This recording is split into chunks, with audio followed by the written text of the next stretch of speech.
Advocate K Rajan അവർക്കാണ്. ഭദ്രദീപം കൊളുത്തി ചട്ടമേള 2025 ഉദ്ഘാടനം നിർവഹിക്കുന്നതിനായി ബഹുമാനപ്പെട്ട റവന്യൂ ഭവന നിർമ്മാണ വകുപ്പ് മന്ത്രി അഡ്വക്കേറ്റ് കെ രാജൻ അവരുടെ ഏറെ ആദരവോടെ ക്ഷണിക്കുന്നു.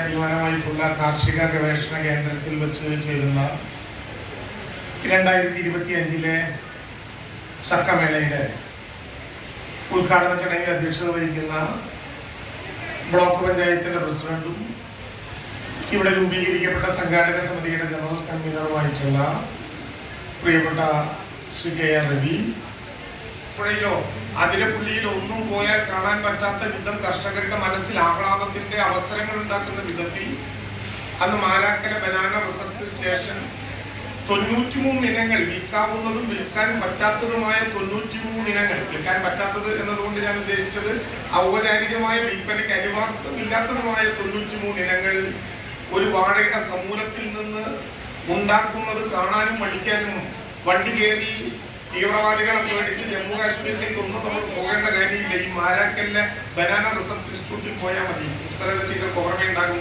ആ സമയത്തെ ഞങ്ങളുടെ സന്ദർശനം. മികവിൽ ലോകത്ത്, പ്രത്യേകിച്ച് കേരളത്തിലുള്ള എല്ലാ മേഖലകളിലേക്കും തൈകളും ജനിതക ശേഖരവും സമ്മാനിക്കുന്ന ഈ മണ്ണുത്തിയെ കേന്ദ്രീകരിച്ചുകൊണ്ട് 2021 മുതൽ 2025 മുതൽ കാർഷിക എക്സിബിഷൻ മാത്രമല്ല, നമുക്ക് മണ്ണുത്തി കേന്ദ്രീകരിച്ചുകൊണ്ട് ഔപചാരികമായിട്ടുള്ള ഒരു ഫ്ലവർ ഷോയ്ക്ക് 2025 തുടക്കം കുറിക്കണം എന്ന ആഗ്രഹമാണ് യഥാർത്ഥത്തിലുള്ളത്.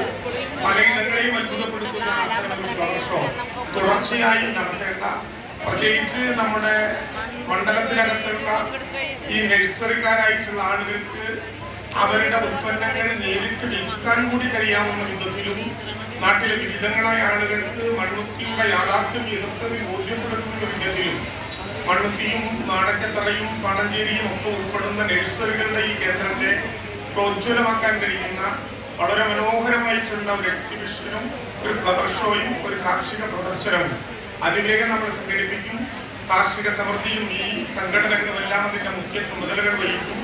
തദ്ദേശ സ്വയംഭരണ സ്ഥാപനങ്ങൾ അതിൻ്റെ പ്രധാനപ്പെട്ട പങ്ക് വഹിക്കും. അതെല്ലാം കൂട്ടിവെച്ചുകൊണ്ട് 2025 തന്നെ അത്തരം ഒരു പരിശ്രമത്തിന് മണ്ണുത്തിയെ കേന്ദ്രമാക്കിക്കൊണ്ട് ആരംഭിക്കും എന്നുകൂടി സന്തോഷപൂർവ്വം നിങ്ങളെ അറിയിച്ചുകൊണ്ട് ഈ സംഘാടനത്തിന്, മികവാർന്ന ഇതിന്റെ സംഘാടനത്തിന് നല്ല പ്രചരണത്തോടെ, നല്ല മഴ വന്നപ്പോൾ അക്ഷരാർത്ഥത്തിൽ പേടിച്ചു ഇത് മാറ്റിവെക്കേണ്ടി വരുമോ. പക്ഷെ സംഘാടകർക്ക് ഒരു കുലുക്കവും ഉണ്ടായില്ല. ഒരു യുദ്ധഭീതിയിൽ മാറ്റിവെച്ചതുപോലെ വീണ്ടും മഴയത്ത് മാറ്റിവെക്കേണ്ടി വരുമോ എന്ന പേടിയുണ്ടായി. പക്ഷെ സംഘാടകരെല്ലാം പറഞ്ഞു മഴയത്താണ് യഥാർത്ഥത്തിൽ ഇത് സംഘടിപ്പിക്കേണ്ടത്. കാരണം മാർച്ച് മുതൽ ജൂലൈ വരെയാണ് ഇതിന്റെ സീസൺ എന്ന് മാത്രമല്ല, ചക്ക ഏറ്റവും കൂടുതൽ നഷ്ടമുണ്ടാകുന്നത് വലിയ മഴ പെയ്യുമ്പോഴാണ്. അപ്പൊ ആ മഴയത്തു തന്നെ ചക്കയെ സംരക്ഷിക്കാൻ കഴിയുന്ന വിധത്തിലുള്ള ഒരു ക്യാമ്പയിൻ കൊണ്ടുവരലാണ് ചക്കയോട് കാണിക്കേണ്ട നീതി എന്നുള്ളത് കൊണ്ട് കൂടി മഴ പെരുമഴയായി പെയ്താലും ഈ യൂണിവേഴ്സിറ്റിയുടെ കീഴിൽ അനുഗ്രഹീതമായിട്ടുള്ള വിധത്തിലുള്ള ജനങ്ങളുടെ പങ്കാളിത്തം ഉണ്ടാകും എന്ന പ്രതീക്ഷ നമുക്കുണ്ട്. സാമൂഹ്യ മാധ്യമങ്ങളിലൂടെയും വാർത്താപത്രങ്ങളിലൂടെയും ബഹുമാനപ്പെട്ട റവന്യൂ ഭവന നിർമ്മാണ വകുപ്പ് മന്ത്രി അഡ്വക്കേറ്റ് കെ രാജൻ അവരുടെ വിനീതമായി അഭ്യർത്ഥിക്കുന്നു. പുസ്തകം ഏറ്റുവാങ്ങുന്നതിനായി Ollukkara block panchayat president Shri K R Ravi അവരുടെ ആദരവും ക്ഷണിക്കുന്നു.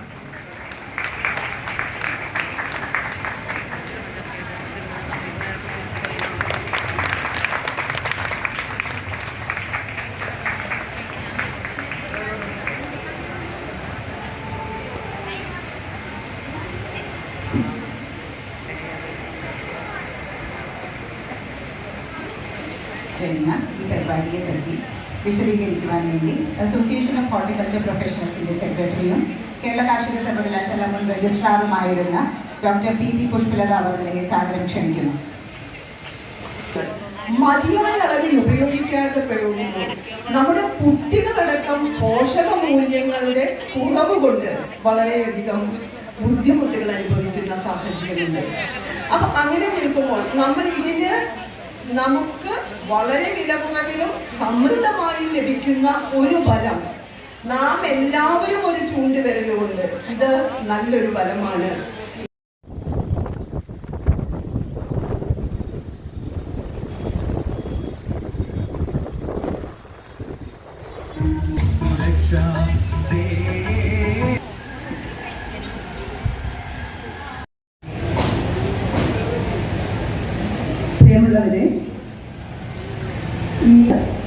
ആരംഭിക്കുകയാണ്. ഈ ദിവസത്തെ സെമിനാറിൻ്റെ ഉദ്ഘാടനം നിർവഹിക്കുന്നത് പാണഞ്ചേരി ഗ്രാമപഞ്ചായത്ത് പ്രസിഡന്റ് ശ്രീ PP രവീന്ദ്രൻ നഗരത്തിൻ്റെ വിവിധ ഭാഗങ്ങളിൽ നിന്നും ചക്കക്കൂട്ടത്തിൻ്റെ ഭാഗമായും വിവിധ പബ്ലിസിറ്റി അറിഞ്ഞും നമ്മുടെ കൃഷി ഡിപ്പാർട്ട്മെൻറ്റിൻ്റെ പ്രയത്നപരമായും മറ്റ് പ്രചരണത്തിൻ്റെ ഭാഗമായും ധാരാളം പേർ എത്തിച്ചേർന്നിട്ടുണ്ട്. ഞാൻ ഒരൊറ്റ കാര്യം പറഞ്ഞുകൊണ്ട് സ്വാഗതത്തിലേക്ക് കടക്കുകയാണ്. നമ്മൾ രണ്ടെത്താൻ മൂന്ന് ഒക്കും എന്ന് പറഞ്ഞതുപോലെ ഒന്നും രണ്ടും തവണകളിലായി മാറ്റിവെച്ച സെമിനാർ ശക്തമായ മഴയിൽപ്പെട്ട് ഇന്നും മാറ്റിവെക്കപ്പെടുമോ എന്ന് പലരും എന്നോട് ചോദിക്കുകയുണ്ടായി. Francina Shaju, vice president Ollukkara block പഞ്ചായത്തിനെ സഹർഷം ഈ സെമിനാറിലേക്ക് സ്വാഗതം ചെയ്യുന്നു. നടത്തുന്നതിലും വളരെയധികം ശ്രദ്ധിക്കുകയും നമുക്ക് വിലപ്പെട്ട നിർദ്ദേശങ്ങൾ തരികയും കൂടെ നിൽക്കുകയും ചെയ്ത പാണഞ്ചേരി ഗ്രാമപഞ്ചായത്ത് പ്രസിഡന്റ് ശ്രീ PP രവീന്ദ്രൻ അവരുകളാണ്. അദ്ദേഹത്തെ ഈ വേദിയിലേക്ക് സ്വാഗതം ചെയ്യുന്നു. മറ്റൊന്ന്, നമ്മളുടെ ഇവിടെ ഈ ചക്കക്കൂട്ടം എന്ന് ഞാൻ പറയുന്ന, ഞാനും അതിലൊരു അംഗമാണ്, ഇപ്പോൾ അഭിമാനത്തോടെ പറയുകയാണ്. അതിനെല്ലാം ചുക്കാൻ പിടിക്കുന്ന അതിൻ്റെ സ്റ്റേറ്റ് കോർഡിനേറ്ററാണ് അദ്ദേഹം. ഇന്ന് ഇവിടെ നമുക്ക് വിലപ്പെട്ട ഒരു ക്ലാസ് എടുത്ത് അനുഗ്രഹിക്കുന്നുണ്ട്. ഈ മഴയോ വെയിലോ അല്ലെങ്കിൽ കാറ്റോ ഒന്നും ഞങ്ങൾക്കൊരു പ്രശ്നമല്ല. ഞങ്ങളിവിടെ എത്തി ചക്കയുടെ പരിപാടിയിൽ സർവാത്മന സന്തോഷത്തോടെ പങ്കെടുക്കുമെന്ന് വിളിച്ചു പറയുകയും അത് അന്വർത്ഥമാക്കി ഇവിടെ എത്തിപ്പെടുകയും ചെയ്ത ഇതിൽ പങ്കെടുക്കുന്ന പഠിതാക്കളെയാണ്. നിങ്ങൾക്ക് നല്ല അവസരങ്ങൾ ഒരുക്കാൻ ദൈവം അനുഗ്രഹിക്കട്ടെ എന്ന് കൂടി ഞാൻ പ്രാർത്ഥിച്ചു. കാരണം ഈ മഴയും വെയിലും ഒക്കെ കണ്ട് ഏതായാലും അന്തരീക്ഷം ഈ സമയത്ത് നമുക്ക് അനുയോജ്യമാണ്, അനുകൂലമാണെന്ന് പറയാം. നിങ്ങളുടെ സാന്നിധ്യമാണ് ഈ സെമിനാറിൻ്റെ ശക്തി. അങ്ങനെ തന്നെ ആയിരിക്കട്ടെ എന്ന് ആശംസിക്കുന്നതോടൊപ്പം നിങ്ങളെ ഇതിലേക്ക് സർവാത്മന സ്വാഗതം ചെയ്യുന്നു. മാരക അസുഖങ്ങൾക്ക് ചക്ക ഒരു ജീവിതശൈലി രോഗങ്ങളെ പ്രതിരോധിക്കാനുള്ള ഒരു ശേഷിയുള്ള ഒരു ചക്ക ഉണ്ടെന്നാണ് ഇവിടെയൊക്കെ വന്നപ്പോൾ അറിയാനായിട്ട് കഴിഞ്ഞത്. എനിക്ക് തോന്നുന്നു ഞങ്ങളെക്കാളും മുന്നേ ഒത്തിരി സ്ഥലങ്ങളിൽ നിന്ന്, ഞാൻ കുറച്ചു നേരമായി ഇവിടെ എത്തിയിട്ട്, ഒത്തിരി സ്ഥലങ്ങളിൽ നിന്ന്, ഒത്തിരി ദൂര സ്ഥലങ്ങളിൽ നിന്ന് എത്തിയിട്ടുള്ളവരാണ് ഒരുവിധം ഇവിടെ ഇരിക്കുന്ന എല്ലാവരും. വളരെ സന്തോഷമുണ്ട് ഇങ്ങനെ ഒരു അവസരത്തിൽ ഈ ചക്കമേള ഇവിടെ സംഘടിപ്പിക്കാനായിട്ട്. ഒരുപാട് ആൾക്കാരുടെ പരിശ്രമം ഇതിന്റെ ഭാഗത്തായിട്ട് നിന്നിട്ടുണ്ട്. പ്രൊഡക്റ്റുകൾ ഉണ്ടാക്കാനായാലും ചക്ക കുരുകൊണ്ടുള്ള പ്രോഡക്റ്റുകൾ ഉണ്ടാക്കാനായാലും എല്ലാം ഇവിടെ ഇരിക്കുന്നവർക്ക് കൃത്യമായിട്ട് അറിയാമെന്നാണ് എനിക്ക് തോന്നുന്നത്. അതിനോടൊപ്പം തന്നെയാണ് ഇന്ന് നമുക്കിവിടെ ക്ലാസ് എടുക്കാനായിട്ടും ഉള്ളത്. ക്ലാസ് എടുക്കുന്നത് മറ്റൊന്നുമല്ല, എന്തൊക്കെയാണ് ചക്കയുടെ സാധ്യതകളെ കുറിച്ച്. നമ്മുടെ മാഡം പറഞ്ഞു, പുഷ്പലത മാഡം പറഞ്ഞു, ഏറ്റവും കൂടുതൽ ചക്ക കാണുന്നത് വർഷക്കാലത്താണ്. ഈ വർഷക്കാലത്ത് തന്നെയാണ് ഏറ്റവും കൂടുതൽ ചക്ക നശിച്ചു പോകുന്നത്. അത് എങ്ങനെയൊക്കെ നമുക്ക് ഉപകരിക്കാൻ, നമ്മുടെ ഇടയിൽ അത് എങ്ങനെയൊക്കെ പ്രചരിപ്പിക്കാൻ, അല്ലെങ്കിൽ അത് ഏതൊക്കെ സാധ്യതകളിലേക്ക് മാറ്റിയെടുക്കാൻ സാധിക്കുമെന്നുള്ള ആ ഒരു കാര്യങ്ങൾ കൂടെ ഇന്നത്തെ ഈ സെമിനാറിന് ഉൾപ്പെടുത്തിക്കൊണ്ടാണ് നമ്മുടെ പ്രൊഫസേഴ്സ് ഇവിടെ ക്ലാസ് എടുക്കാനായിട്ട് എത്തിയിട്ടുള്ളത്. ഇവിടെ വന്നിട്ടുള്ള എല്ലാവരെയും വളരെ സ്നേഹത്തോടു കൂടി ഈ ഒരു സെമിനാറിലേക്ക് ഹാർദവമായി സ്വാഗതം ചെയ്യുന്നു. ഒപ്പം തന്നെ ആശംസകളും അർപ്പിക്കുകയാണ്. അതുപോലെ തന്നെ മെയ് 27, 28, 29 തീയതികളിലാണ് ഇന്ന് ഇവിടെ പ്രദർശനവും അതുപോലെ തന്നെ ചക്കമേളയും സംഘടിപ്പിച്ചിട്ടുള്ളത്. മെയ് 27-ാം തീയതി ഉച്ചതിരിഞ്ഞ് 3:30 മണിക്ക് ബഹുമാനപ്പെട്ട റവന്യൂ ഭവന നിർമ്മാണ വകുപ്പ് മന്ത്രി അഡ്വക്കേറ്റ് K. രാജൻ അവറുകൾ നിർവഹിക്കുന്നതാണ്. എല്ലാവരെയും ആ ഒരു പരിപാടിയിലേക്ക് സ്വാഗതം ചെയ്തുകൊണ്ട് ഇന്നത്തെ ഈ ചടങ്ങിന്റെ ഉദ്ഘാടകനായിട്ടുള്ള ഏറ്റവും പ്രിയങ്കരനും കൂടിയായിട്ടുള്ള പാണഞ്ചേരി PP രവി മാഷെ ഏറ്റവും സ്നേഹത്തോടു കൂടി ക്ഷണിക്കുന്നു. ജീവിക്കാൻ പറ്റും ഇല്ല എന്ന് തന്നെയാണ് ഉത്തരം.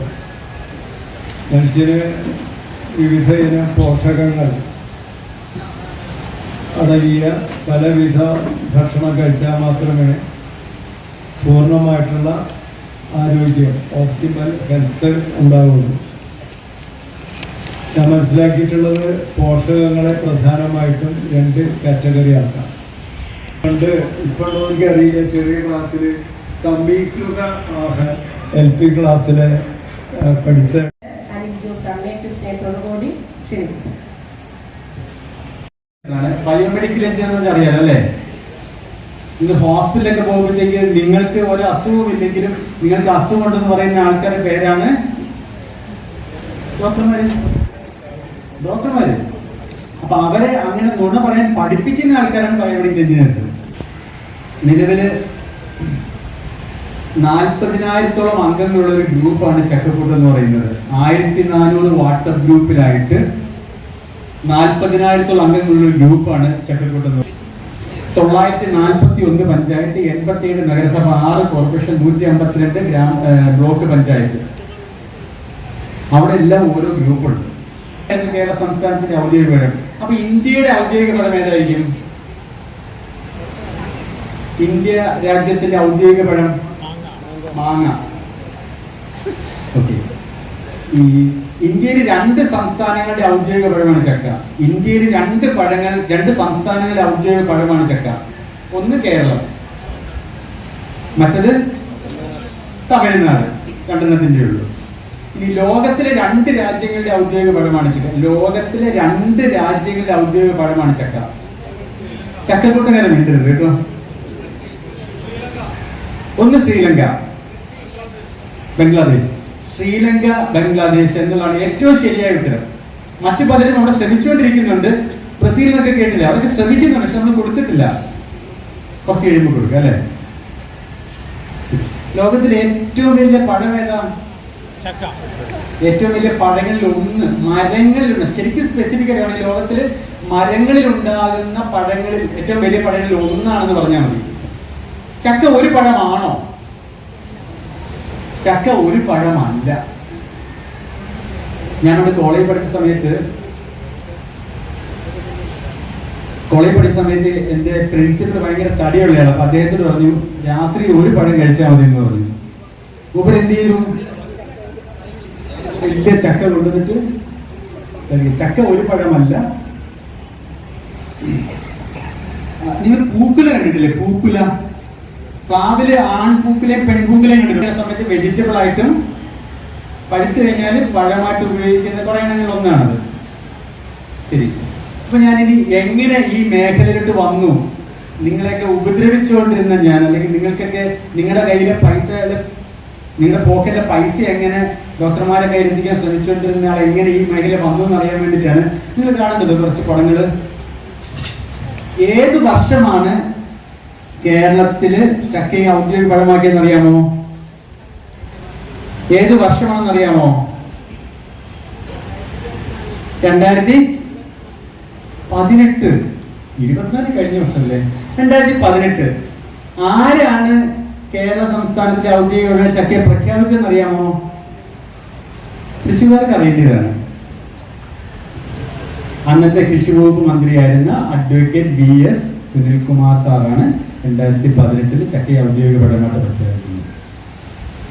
അപ്പം ഞാനൊക്കെ ഗ്രാമപ്രദേശത്ത് ജീവിച്ചിരുന്നതാണ് ആദ്യമേ. അപ്പം കുഞ്ഞുങ്ങൾക്കൊക്കെ എല്ലാ ദിവസവും രാത്രി വൈകുന്നേരം സ്കൂൾ വിട്ട് വന്നു കഴിഞ്ഞാൽ നമ്മൾ പ്ലാവിലേക്ക് പോകുക. രാവിലെ എവിടെ പോവുക? കുട്ടികൾ രാവിലെ എങ്ങോട്ടാ പോവുക? മാവിന്റെ ചുവട്ടിലേക്ക് അല്ലേ? വൈകുന്നേരം പ്ലാവിന്റെ ചുവട്ടിലേക്ക്. അങ്ങനെ ഉണ്ടായിരുന്ന കാലത്ത് പ്ലാവിൽ നിന്ന് ചക്ക പറിച്ചതിന് പകരം നഗരത്തിൽ വന്നു കഴിഞ്ഞപ്പോഴത്തേക്ക്, എറണാകുളം ടൗണിൽ വന്നു കഴിഞ്ഞപ്പോഴത്തേക്ക് ഞങ്ങൾക്ക് ചക്ക കിട്ടുന്നത് റോഡിൽ നിന്നാണ്. എറണാകുളം ടൗണിലുള്ള സമയത്ത് ചക്ക ഇടുന്ന കിട്ടുക റോഡില്, ഓടയുടെ മുകളിലുള്ള സ്ലാബില്. കാലിലിടുന്ന ചെരുപ്പും ഷൂവും AC ഷോറൂമിൽ വെച്ച് വിൽക്കുന്ന നമ്മൾ തിന്നുന്ന പച്ചക്കറികളും പഴങ്ങളും എവിടെ വെച്ചാ വെക്കുന്നത്?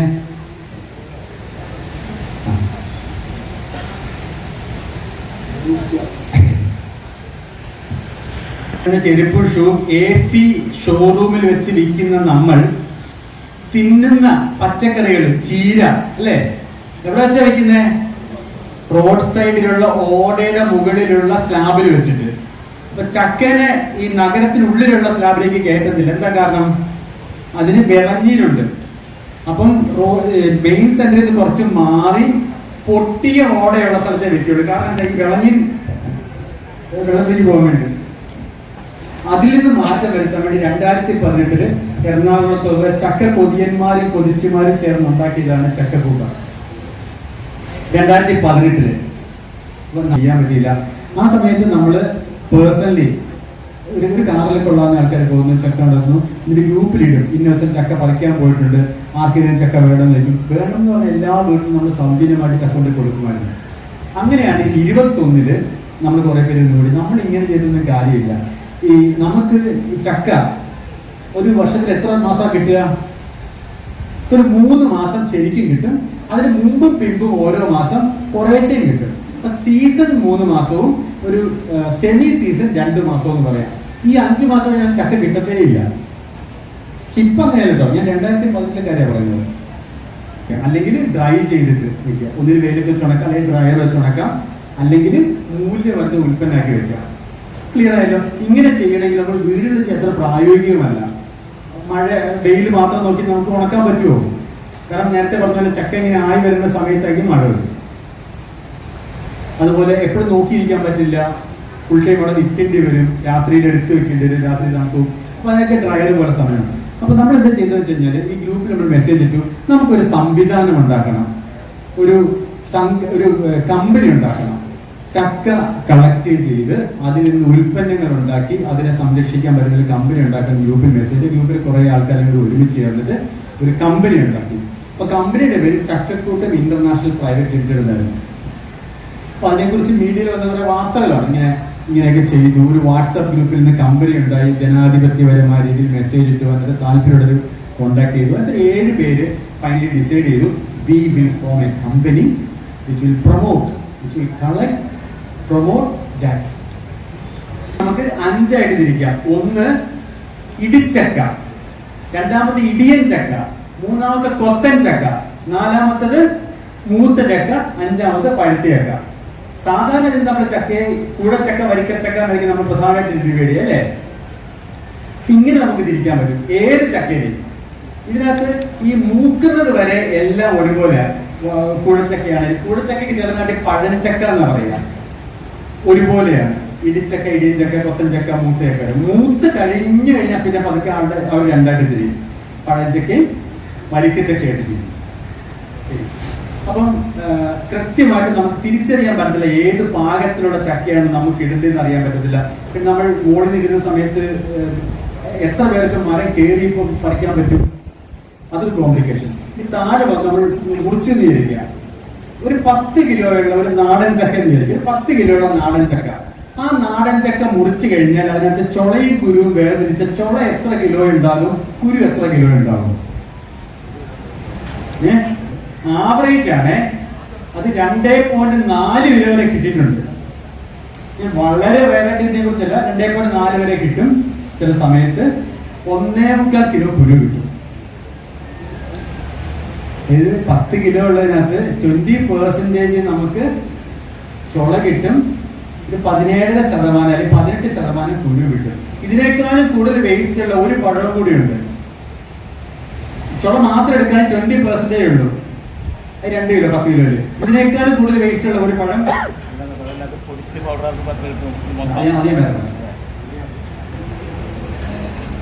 ഇതിനേക്കാളും കൂടുതൽ വേസ്റ്റ് ഉള്ള ഒരു പഴമുണ്ട്, 95% വേസ്റ്റാ. കശുവണ്ടി, കാഷ്യൂനട്ട്. കശുവണ്ടി നിങ്ങൾക്ക് ശ്രദ്ധിച്ചോ? അതിന്റെ 90% എന്താ? മാങ്ങയാ. നിങ്ങളാരും കഴിക്കുമോ? മനസ്സിലായി. നിങ്ങൾക്ക് ഉപകാരം ഉണ്ടല്ലേ? അതിവിടെ ഉദ്ദേശിക്കാൻ പറ്റില്ല. ഇത് നമ്മള് എത്ര കശുവണ്ടി നമ്മൾ എന്താ പറയാ, അതിന്റെ വണ്ടിക്ക് വേണ്ടിയിട്ടല്ലേ നമ്മൾ എടുക്കുന്നത്. വളരെ അപൂർവമായിട്ട് നമ്മൾ കുറച്ചൊരു കഴിക്കും. ഇനി അതുപോലും ഉണ്ടാവില്ല. ബാക്കി അതിന്റെ ഒരു 5% പരിപ്പുണ്ടാവും, 5% പുറത്തുള്ള തോടും ഉണ്ടാവും. അപ്പൊ അതിന് 5% ഫലം കിട്ടത്തില്ല. അപ്പൊ അത്രയ്ക്കും കോംപ്ലിക്കേറ്റഡ് ആണ്, വേസ്റ്റ് ആണ് അതിനകത്തുള്ളത്. നിങ്ങളുടെ തോട്ടത്തിലൊക്കെ പോയി നോക്കണം, ആ മാങ്ങ അവിടെ തന്നെ ഇരിച്ചിട്ട് വണ്ടി മാത്രം എടുത്തോണ്ടാ വരിക. പിടിച്ചോ, നിങ്ങൾ വേവിച്ച് നോക്കിയോ, സ്മെല് ഉണ്ടാവില്ല അല്ലേ? പരിചയമില്ലേ? പരിചയമുള്ളവരാ. ഓക്കെ. അപ്പൊ പോയി, നമുക്കോ പണി കിട്ടി. ആ പണിക്ക് ബാക്കി ആൾക്കാർ നടക്കേണ്ട കാര്യമില്ലല്ലോ. അപ്പൊ ഇങ്ങനെ കിട്ടിയ അറിവുകൾ മറ്റുള്ളവരുടെ പങ്കുവെക്കാൻ വേണ്ടി നമ്മൾ സംഘടന ഉണ്ടാക്കാൻ തീരുമാനമെടുത്തു. ചക്കക്കൂട്ടം സംഘടന. ഈ സംഘടന രജിസ്റ്റർ ചെയ്തിട്ടില്ല, രജിസ്റ്റർ ചെയ്യുകയില്ല. ഈ സംഘടനയ്ക്ക് രജിസ്ട്രേഷൻ ഫോം ഇല്ല. ഈ സംഘടനയ്ക്ക് രജിസ്ട്രേഷൻ ഫീസ് ഇല്ല. അതേസമയം ഈ ഭാഗത്തായിട്ട് രജിസ്റ്റർ ചെയ്തിരിക്കുന്നത് ഇവിടെ എന്താ ഹൃദയമുണ്ടോ? അവിടെ ഇച്ചിരി സ്ഥലം നിന്ന് അവിടെ കയറി ഇരുന്നോളൂ. നിങ്ങളുടെ ഫോണിനകത്തൊരു ഗ്രൂപ്പിനകത്ത് കയറി ഇരുന്നാൽ വേറെ ഒന്നും വേണ്ട. എല്ലാ വെള്ളിയാഴ്ചയും ഗൂഗിൾ മീറ്റിംഗ് അറിവ് പങ്കുവയ്ക്കാൻ ശ്രമിച്ചുകൊണ്ടിരിക്കുകയാണ്. 5, 10 എന്നൊക്കെ പറഞ്ഞ് നിർത്തും. ഞങ്ങളുടെ ബോണ്ടാച്ചിട്ടാണ് 1200ഓളം ഉൽപ്പന്നങ്ങൾ നമുക്ക് ചക്കയിൽ നിന്ന് ഉണ്ടാക്കാൻ പറ്റും. ഫുഡ് ഭക്ഷണത്തിന് പറ്റുന്നതാണോ? 2 ഫോഡർ കാലിത്തീറ്റയാക്കാൻ പറ്റുന്നതാണോ?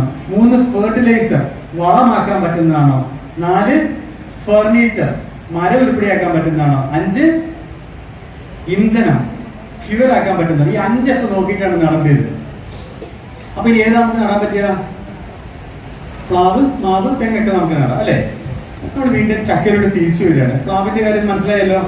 ഈ നമ്മൾ ഈ തൃശ്ശൂർക്കാര് പൊട്ടുന്ന സാധനം പേര് ചെണ്ട. അതിന്റെ ബോഡി എന്തുകൊണ്ട് ഉണ്ടാക്കിയിരിക്കുന്നത്? പ്ലാവ്, തബല, മൃദംഗം, ഒരല്, ആവണപ്പലക. പണ്ട് വീട്ടിലൊക്കെ കട്ടിംഗ് ബോർഡായിട്ട് ഉപയോഗിക്കുന്നത്. മിക്കവാറും വീടിന്റെ കട്ടില പ്ലാവ്. പഞ്ചലോഹമല്ലാതെ വിഗ്രഹങ്ങൾ ഉണ്ടാക്കാൻ ഉപയോഗിക്കുന്ന ഒരേ ഒരു വസ്തു, പൂജിക്കാൻ വേണ്ടി, വീട്ടിൽ വെക്കാൻ വേണ്ടിയിട്ടല്ല, പഞ്ചലോഹമല്ലാതെ പൂജിക്കാൻ വേണ്ടി വിഗ്രഹം ഉണ്ടാക്കാൻ വയ്ക്കുന്ന ഒരേ ഒരു വസ്തു. ഇനി അത് കുറേ പറയാനുണ്ട് പ്ലാവിനെ കുറിച്ച്. അപ്പം അറിയണം. ഇപ്പം വാക്വം ഫ്രൈഡ് ചിപ്സ് ഉണ്ടാക്കുന്നുണ്ട്. മുന്നോട്ട് അത് സുധീർ സാർ അതിനെ കുറിച്ച് കൂടുതൽ എക്സ്പ്ലെയിൻ ചെയ്യും. അതൊക്കെ എന്തെന്ന് വെച്ചിട്ട് അതിനകത്ത് 70 ഗ്രാമിന് 100 രൂപയ്ക്ക് ആദ്യം വിൽക്കാൻ ശ്രമിച്ചത്. 70 ഗ്രാം ചക്കയ്ക്ക് 100 രൂപയോ? അത് നിങ്ങൾ അറിയണം എന്താണ് അതിന്റെ പിന്നിൽ നടക്കുന്ന കാര്യം. അതുകൊണ്ടാണ് എല്ലാവരും ഒരുമിച്ച് നിൽക്കാൻ ശ്രമിച്ചത്. ഇനി ഞാനൊന്ന് ഫൈനലിലേക്ക് പോവാണ്. നമ്മൾ ചക്കക്കൂട്ട് ഇത്രയും കാലം കൊണ്ട് 5 പ്രധാനപ്പെട്ട വിഷയങ്ങൾ കണ്ടെത്തി അതിനകത്ത് വർക്ക് ചെയ്തുകൊണ്ടിരിക്കുകയാണ്. കേരളത്തിൽ ലഭ്യമായ എല്ലായിടത്തും പ്ലാവ് വെച്ച് പിടിപ്പിക്കുന്ന പരിപാടി. അത് ഏത് പ്ലാവാ? നാടൻ പ്ലാവ് മാത്രം. തങ്കച്ചൻ സാർ ഇവിടെ ഉണ്ടല്ലോ അല്ലേ? തങ്കച്ചൻ സാർ ഇവിടെ ഉണ്ടല്ലോ അല്ലേ? പത്തനംതിട്ടയിൽ നിന്ന്. ഓക്കെ, നിങ്ങൾ 1.5 വർഷം കൊണ്ട് കായ്ക്കുന്ന പ്ലാവിനെ കുറിച്ച് അറിയാം അല്ലേ? പ്ലാവ് ചെടിയെന്നേ പറയാൻ പറ്റില്ല. അത് പ്ലാവ് മരമല്ല. ദയവ് ചെയ്ത് പ്ലാവ് ചെടികൾ വെക്കാൻ നിൽക്കരുത്. പ്ലാവ് മരം വെക്കുക. പ്ലാവ് ചെടിയിൽ ചക്ക ഉണ്ടാകുന്നില്ല. ചക്ക പോലത്തെ പഴമാണ്. നമ്മൾ ചക്ക ഇരുന്ന് എന്തിനു വേണ്ടിയിട്ടാ? ഫൈബർ കിട്ടാൻ വേണ്ടിയിട്ട്. അങ്ങനെയല്ലേ പറഞ്ഞിരിക്കുന്നത്? 0% ആണ്. നമ്മൾ ഈ വിയറ്റ്നാമേർലി പോലെയുള്ള പല സാധനങ്ങളുടെയും പരീക്ഷ നോക്കുമ്പോഴത്തേക്ക് 0% ഫൈബർ. നല്ല മധുര കാർബോഹൈഡ്രേറ്റ്. കാർബോഹൈഡ്രേറ്റ് തിന്നാണെങ്കിൽ നിങ്ങൾ ചക്ക തിന്നെന്തിനാണ്? അപ്പം ദയവ് ചെയ്ത് ചക്ക ഉണ്ടാകുന്ന മരം തന്നെ വെക്കാൻ ശ്രമിക്കുക. അപ്പൊ കേരളത്തിലെ ലഭ്യമായ എല്ലായിടത്തും പ്ലാവ് വെക്കാൻ, നാടൻ പ്ലാവ് വെക്കാനാണ് ഈ ചക്കക്കൂട്ടം പ്ലാന്റേഷൻ എന്ന് പറയുന്നത്. അത് നമ്മൾ ചെയ്യാൻ പോകുന്ന സാധനത്തിനകത്ത് ബഹുതട്ട് ബഹുവിള കൃഷിയാണ് ചെയ്യുക. ഡിസൈൻഡ് അഗ്രികൾച്ചർ വഴി. അതായത് നിങ്ങൾക്ക് നാടൻ പ്ലാവിൽ നിന്ന് റിസൾട്ട് 7 വർഷം കഴിഞ്ഞേ കിട്ടുള്ളൂ.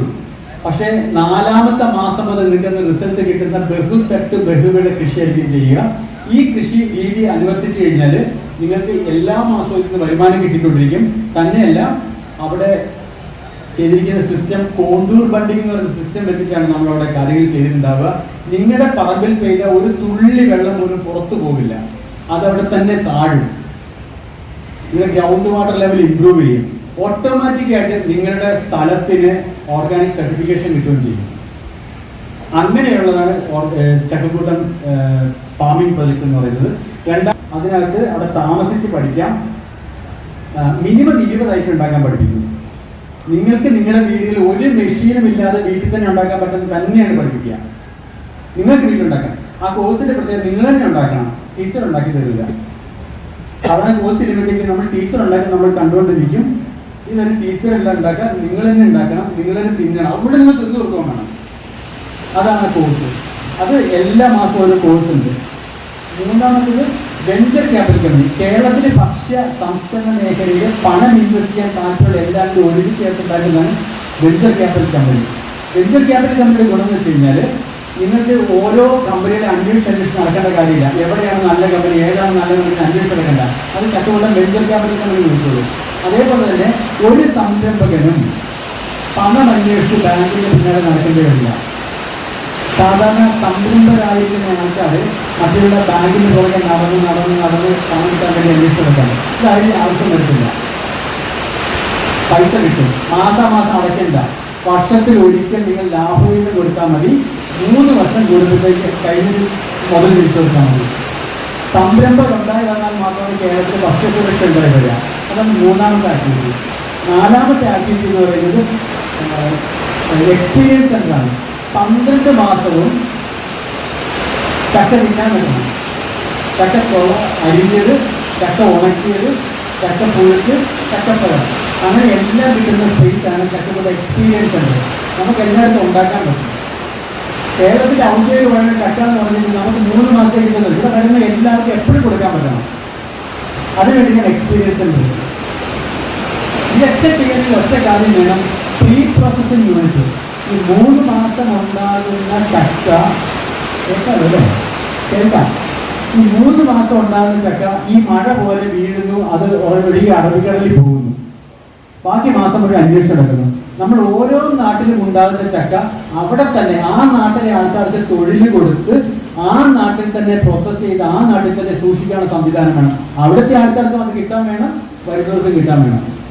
കഴിഞ്ഞ വർഷം എനിക്ക് വന്ന 2 ഓർഡർ. ഒരു ഓർഡർ എന്ന് വെച്ച് കഴിഞ്ഞാൽ എല്ലാ ദിവസവും ഓരോ ടൺ ചക്ക അരിഞ്ഞ് കൊടുക്കാൻ ഒരു സൂപ്പർ മാർക്കറ്റ് ചെയിൻ ചോദിച്ചാണ്. എല്ലാ ദിവസവും ഓരോ ടൺ ചക്ക അരിഞ്ഞ് കൊടുക്കണം. പറ്റുമോ? ഇല്ല. എല്ലാ ആഴ്ചയിലും ഒരു കണ്ടെയ്നർ ചക്ക അരിഞ്ഞത് ബാംഗ്ലൂരിൽ കൊടുക്കാൻ പറഞ്ഞു. എവിടെ കൊടുക്കാനാ? പക്ഷെ ഇങ്ങനെ പ്രീ പ്രോസസ്സിംഗ് യൂണിറ്റ് ഉണ്ടെങ്കിൽ നമുക്ക് എന്ത് ചെയ്യാൻ പറ്റും? അവിടെ ശേഖരിച്ച് വെക്കാം. 10-12 ഓരോ നാട്ടിൽ ഓരോ പഞ്ചായത്തിൽ ശേഖരിച്ച് വെക്കാം. അതിൽ നമുക്ക് ഇഷ്ടംപോലെ എടുത്ത് കൊടുക്കാൻ പറ്റും. അതിനെ ജില്ലാ സംവിധാനത്തിൽ കളക്ട് ചെയ്തിട്ട് കോമൺ ഫെസിലിറ്റി സെന്ററിൽ പലതും ചെയ്യാൻ പറ്റും. ഒത്തിരി കാര്യങ്ങൾ ചെയ്യാൻ പറ്റും. ഇതൊരു തുടക്കമാണ്. ഇവിടെ ചക്കക്കൂട്ടം ഗ്രൂപ്പിലില്ലാത്ത ആരെങ്കിലും ഉണ്ടെങ്കിൽ അതിൻ്റെ നമ്പർ ഒന്ന് നോട്ട് ചെയ്യണം. നിങ്ങൾ ചക്കക്കൂട്ടം ഗ്രൂപ്പിലേക്ക് ജോയിൻ ചെയ്യണം. നമുക്ക് കൂടുതൽ ചർച്ച അവിടെയാകാം. കാരണം ഇത് സുധീർ സാറ് വന്നിട്ടുണ്ട്. സാറിന് പിന്നെ വേറെ സ്ഥലങ്ങളിൽ പോകേണ്ടതാണ്, ഒത്തിരി തിരക്കുള്ളതാണ്. അപ്പോൾ ഞാനിവിടെ അവസാനിപ്പിക്കുകയാണ്. അതിന് മുമ്പായിട്ട് ഞാനൊരു നമ്പർ പറയാൻ പോവാണ്. 871-40-984-30. ഒന്നുകൂടി പറയാം. 871-40-984-30. ഈ നമ്പർ നിങ്ങളുടെ ഫോണിൽ അനിൽ ജോസ് എന്ന് പറഞ്ഞ് സേവ് ചെയ്യാം. എന്നിട്ട് എനിക്ക് നിങ്ങളുടെ പേരും പഞ്ചായത്തിന്റെ പേരും ജില്ലയുടെ പേരും വാട്സപ്പിൽ അയക്കുക. അപ്പോൾ ഞാൻ നിങ്ങളുടെ ജില്ലയുടെ ലിങ്ക് അയച്ചു തരും. നിങ്ങൾ സ്വയം അതിനകത്തേക്ക് ജോയിൻ ചെയ്യുക. എല്ലാ വെള്ളിയാഴ്ചയും രാത്രി 9 മണിക്ക് നമ്മൾ അതിന് മുമ്പത്തെ ആഴ്ചയിലെ കാര്യങ്ങൾ എന്താണെന്ന് വിശകലനം ചെയ്യുന്നു.